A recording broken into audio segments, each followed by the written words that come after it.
I can pinpoint not just the day or the evening, I can replay, down to the second, the exact moment when my marriage ceased to be a hypothesis and became an undeniable fact.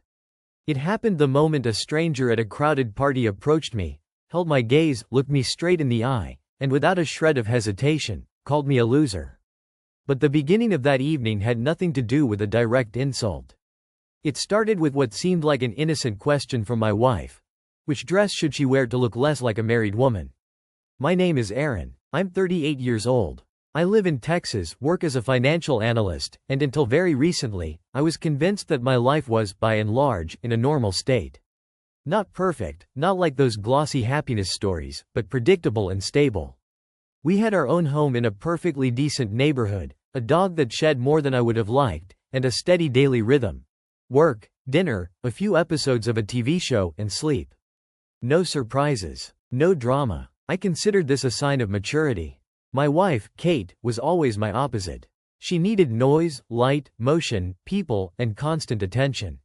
When we first started dating, that was exactly what drew me to her. I was the quiet man who stayed on the sidelines, somewhere near the wall.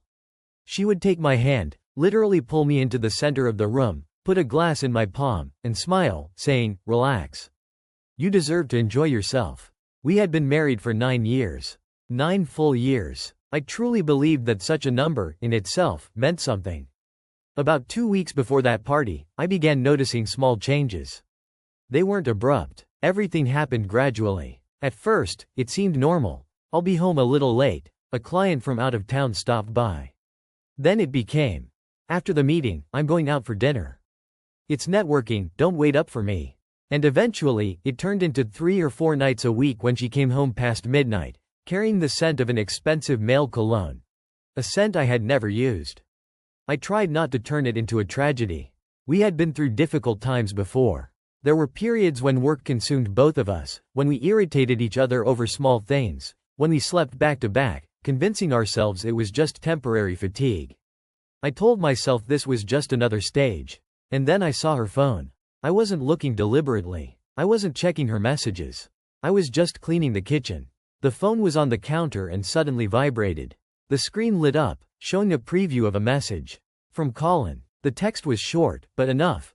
"Can't wait to have you all to myself tonight. That dress last time, damn." I froze. There's a special kind of paralysis, when your mind fights to refuse what it already understands. I stared at the screen until it went dark again. My heart was beating so loudly I could hear it in my ears. No more than a second passed, and the phone vibrated again. Again, Colin. Message. "Did you tell him you'd be working late?" And a laughing, crying emoji. That single line shattered the fragile denials I had been clinging to. I didn't open the conversation. I didn't scroll through message history.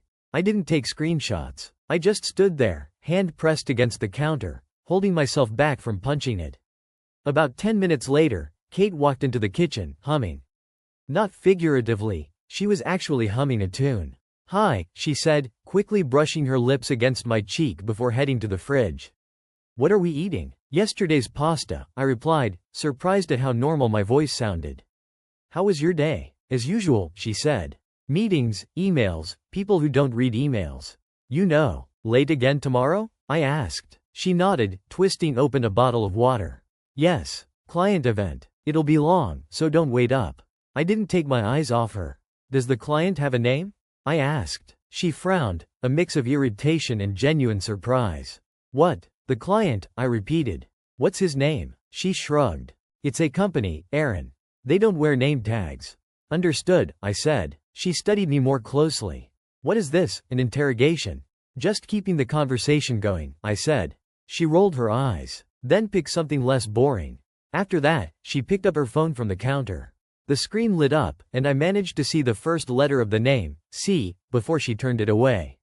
She quickly locked the phone, laughed as if nothing had happened, and left the kitchen. I stared at the empty spot where she had just been and realized 2 things at once. First, I wasn't imagining it. Second, I needed proof. There's a disgusting thing the mind does when you suspect betrayal. One part of it wants to uncover the truth. The other is ready to remain in ignorance forever, just to avoid confirmation. I chose the first path. In the following days, I started noticing more. She smiled at her phone screen more often than at me. She held it as if it were something dangerous. After late meetings, she almost immediately went to the shower. Any attempt at a serious conversation ended with sarcasm. "You're cheating on me?" I asked one evening, half joking, testing her reaction. She laughed. Real laughter. "Please," she said, "as if I have the energy to juggle you and someone else." That phrase hit harder than a direct confession. And then the invitation appeared.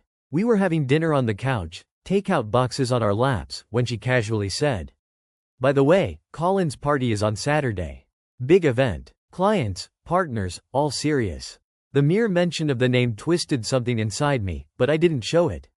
"Who's Colin?" I asked. "My boss," she replied. "I told you." She really had mentioned him before, in passing. Colin wants, Colin thinks. I pictured an older man with bad posture and a permanent earpiece. "Are spouses invited?" I asked. She hesitated for a moment. Just a fraction of a second, but I noticed.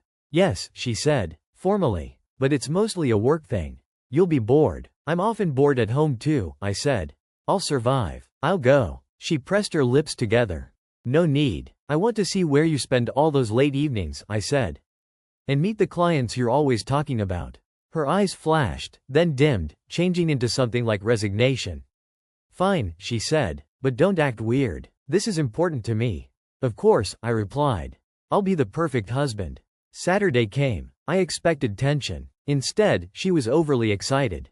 She tried on 4 different dresses before settling on one that teetered on the edge of appropriateness for a business event. Short, deep neckline, open back. "Are you sure this is for clients?" I asked. She smiled at her reflection. "If the contract's signed, then it worked, didn't it?" The drive to Colin's house felt longer than it actually was. We entered a gated community with homes that had more glass than brick, the kind people post on social media with captions like, "Maybe someday." Inside, music pulsed at the perfect volume. People in expensive clothes stood in clusters, glasses in hand. The air smelled of money and ambition. Kate literally came alive that night. She moved effortlessly from one group to another, greeting people, touching their hands, smiling as if this whole environment had been created just for her. I stayed close, shaking hands, nodding politely at small talk. Someone pointed at me and said, "Ah, so this is the husband," with a tone that conveyed far more than words. And then I saw him. Colin didn't at all fit the image I had built in my mind. He was a little over 40. Tall, tanned, with hair just beginning to gray, neatly, almost elegantly. A pricey watch on his wrist, a flawless smile, teeth perfect. He radiated that effortless confidence of people who've gotten away with everything for too long. He noticed us immediately and headed our way. "Kate," he said, leaning in to kiss her on the cheek. "You look incredible tonight." She smiled, the way she hadn't smiled at me for months. "Thank you," she said. Then he turned to me and extended his hand. "And you must be Aaron," he said. "The famous husband himself." Famous. The word hung in the air, far too deliberate to be accidental. I shook his hand. Firmly. Restrained. "I've heard about you too," I replied. "Hope it's nothing bad," he said, a predatory glint in his eyes. "That depends on how the evening goes," I answered. He laughed. "I like you." That laugh sent a chill down my spine. For the next hour, I silently watched them. The way he brushed her elbow as he passed.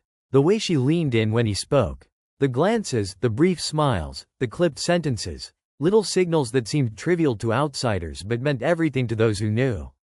To a casual guest, it might have looked like harmless flirting. To a man who had seen the messages on the kitchen counter, it was nothing short of a live broadcast of betrayal. I didn't make a scene. I didn't drink. I didn't lose control. I drank water. Watched. Remembered. Around 11, the atmosphere shifted. People relaxed, the music got louder, ties loosened, heels disappeared under tables. Kate drifted away, to talk to a client, leaving me with a man who droned on endlessly about real estate investments. Minutes later, I saw her in the hallway. Then, laughing at something Colin whispered in her ear. He brushed a strand of hair from her shoulder, too confident, too possessive. She didn't pull away. My heart first sank, then seemed to harden. That's when I decided, if they allowed themselves this openness, this disregard, I wouldn't play blind anymore. Not tonight. And never again. About half an hour later, I stepped outside to catch my breath. The backyard had a pool, string lights, people holding drinks, the same artificially relaxed vibe that always dominates fancy parties. I stood by the railing when it happened. Colin came directly toward me. Glass in hand, smug smile plastered on his face. Behind him, two office colleagues watched with barely hidden curiosity. Kate stood slightly aside, eyes wide, and I could see she knew something very bad was about to happen. Colin stopped too close. I smelled his cologne. "So," he said loud enough for everyone around to hear, "Kate told you she's staying at my place tonight?" The words hit like a slap. I didn't flinch. He chuckled, glanced briefly at her, then back at me. "You've done your part, buddy," he continued. "Home, stability, security. Now let her live a little for herself." He extended a hand and patted me on the cheek. "And you," he added with a smile, "get the consolation prize." My secretary. The terrace froze. Conversation stopped. Glasses halted midair. Even the music seemed to quiet down, though it continued playing. Kate's face went pale. In that frozen second, with his hand still hanging from that slap, two things became obvious. First, this man had no idea who he was dealing with. Second, everything that happened next would change my life forever. I looked at him, then at her, at the woman I had married, at the woman who let this go this far, at the woman who stood silently while another man humiliated her husband in front of a crowd.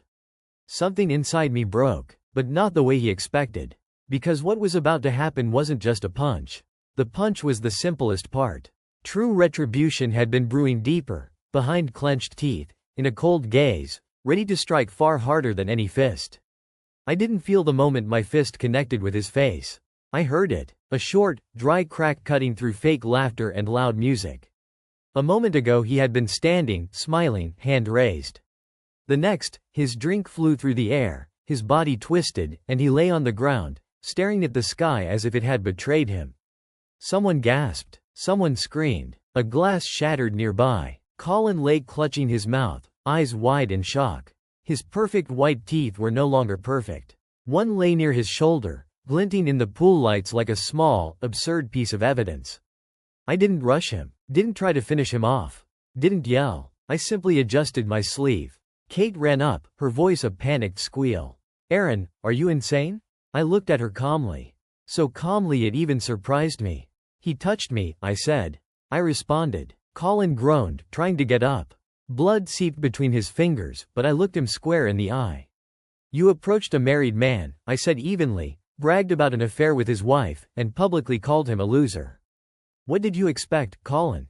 Applause? A toast?" A murmur ran through the crowd.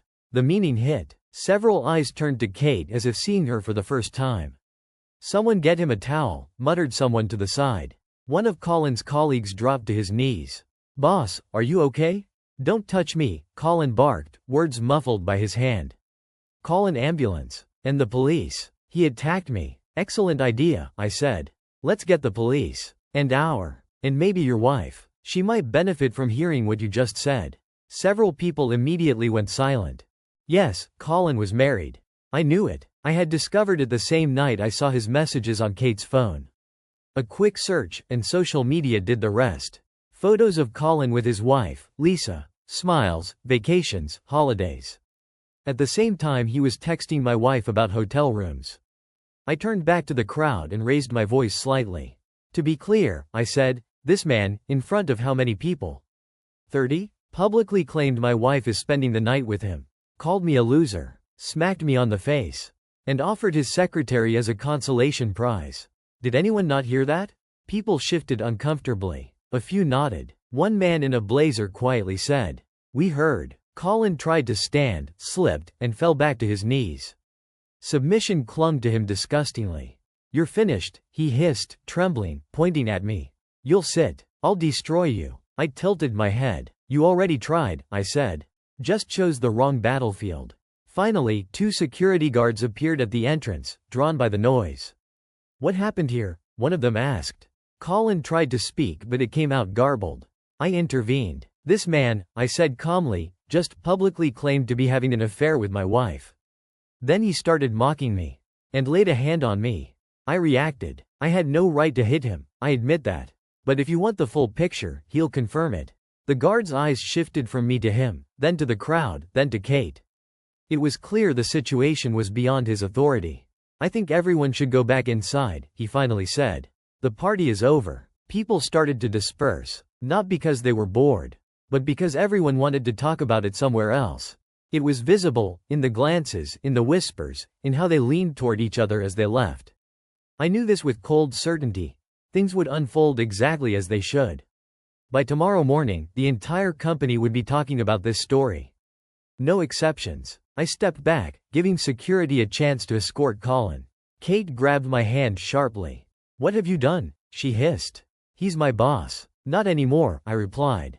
"Former boss. You've ruined everything," she said, eyes wide, almost frantic. I didn't even flinch. "Ruined everything?" She opened her mouth but couldn't get a word out. Something clicked in her gaze, a brief realization. For a moment, I thought she understood that, at the worst possible moment, she had taken the wrong side. "I'm leaving," I said. "You can't just," she began. I stopped her with a gesture. "It's over here, Kate. Stay. Go. Spend the night where you planned. Nothing changes now. After tonight, we no longer pretend nothing happened." I didn't wait for a response. I walked through the glass doors, past the buffet tables, past the bar, past people who were ostentatiously looking at their phones but were actually catching every word. At the entrance, one of the managers, a woman I'd spoken to earlier that evening, stopped me. "I'm so sorry you had to hear that," she said quietly. "He crossed every line. He's been doing this for a long time," I replied. "Just today, publicly. But thank you. If HR reaches out," she began. "I'll talk," I finished. "Honestly." She nodded. There was something solid, practical in her eyes. The kind of look that made me realize Colin's downfall wouldn't stop at just one affair. Men like him rarely sin only once, and rarely with just one person. I left the house, got in my car, and just sat for a minute, hands on the wheel. My heart raced. The knuckles of my fingers throbbed painfully. But beneath all that was something else, a strange, unexpected calm. Because that punch? It wasn't revenge. It was just the final period. The real revenge would be different, slow, deliberate, devastating precisely where it mattered. On the way home, I called someone I hadn't spoken to in a long time. My cousin Richard. He was a lawyer. Not one of those chasing high-profile cases. Corporate law, contracts, workplace ethics violations. Exactly the kind of specialist who knows what happens when a top executive sleeps with a subordinate and gets caught. He answered on the second ring. "Aaron," he said. "Wow, how long has it been? You okay? What's okay to you?" I replied. "I have a hypothetical question." He laughed. I could hear it in his voice. "Go ahead. If a married executive has an affair with a direct report employee," I said, "and publicly humiliates her husband at a corporate event in front of witnesses, how bad is it for him, legally and professionally?" Richard whistled. "That doesn't sound hypothetical at all." And the answer, very bad. Most companies strictly forbid relationships with power imbalances. Add public humiliation, conflicts of interest, misuse of a corporate event, and you've got the full package. "What if it's documented?" I asked. "With witnesses?" "At minimum, an internal investigation," Richard said. "In the worst case, termination. Potential harassment lawsuits. Even court, if there's evidence of coercion or favoritism." "Why do you ask?" "Because I just punched such an executive in the face after he bragged about sleeping with my wife, in front of half his staff," I replied. Richard went silent. "Was it recorded?" he finally asked. "Almost certainly," I said. "Everyone had a phone." "Perfect," he said quickly. "You need proof of what he said. Not just what you did. Has he called the police?" "Maybe," I said. "Security was with him when I left." "Aaron," he said, voice firm, professional, "listen carefully. If the police contact you, don't tell stories. Say you felt provoked and threatened by physical contact and verbal attack. After that, stay silent and demand a lawyer. I'll help," he added. "But you have something he doesn't." "And what's that?" I asked. "Moral position and company policy on your side," Richard replied. "You didn't start this. He did. And if he tries to make this public, too bad for him. Everything will come out." "His wife needs to know?" I asked. "She should have known a long time ago," Richard said. "You know her name?" "Lisa," I replied. 2 kids. I saw online. When I returned home, the house was empty. It felt like the air had been let out. I went to the bedroom, pulled a suitcase from under the bed, and set it upright. I didn't start packing, not out of doubt, but because I wanted to do it with a clear head.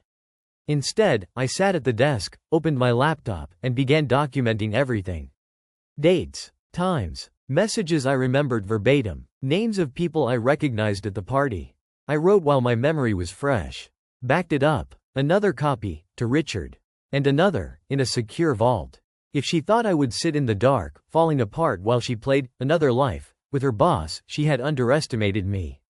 Around 1 in the morning, I heard the front door open. Keys. The quiet sound of heels. A pause. She noticed the light was on. "Aaron?" she called uncertainly. "I'm here," I replied. She stepped into the living room. Hair slightly damp and tousled, dress wrinkled, makeup ruined. She looked tired, angry, and scared all at once. "What have you done?" she asked sharply. "I hit your lover," I said. "In front of his coworkers. You were there." She grimaced. "You humiliated me." I gave a short, dry laugh. "That's your takeaway? You can sit down," she shot. "He's furious. Says he's going to press charges. You destroyed everything. My job, my reputation, our life." "Let me clarify," I said calmly. "Our life ended the moment you decided that late meetings meant hotel rooms."